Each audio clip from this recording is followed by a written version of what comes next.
So let's learn about the rectangle tool in this video. For now, let's make a quick rectangle without using the exact measurements.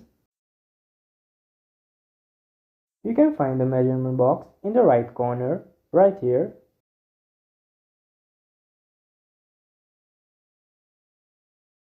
So the first click gives you the beginning point of the rectangle, and the second click will determine the end point of the rectangle.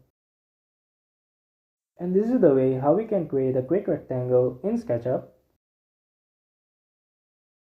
The one thing which I forgot to explain in the previous video is that in order to reverse the faces, you'll have to right click on your mouse button instead of left click, and after that you can reverse the faces. Make sure to always reverse the faces because it can cause a lot of problem later on in the future while you're rendering your design. You have to keep in mind that don't click and hold on your mouse button while moving to the next point,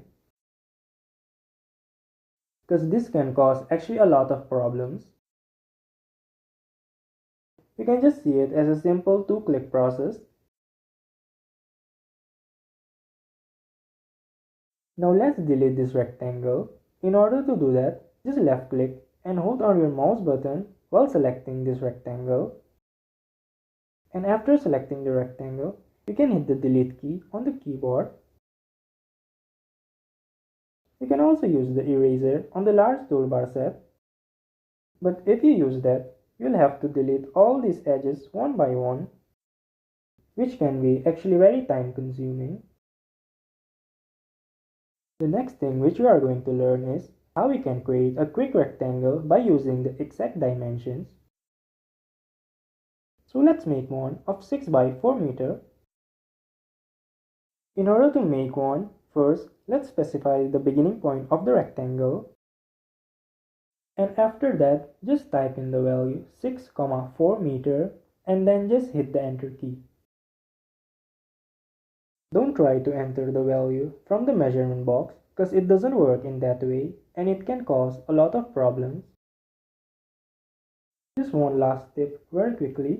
Even if you have chosen for a meter template, you are still able to type in the value in inches or feet.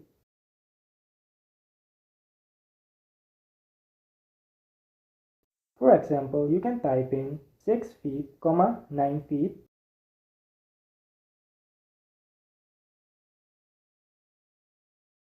or 20 inch, 40 inch.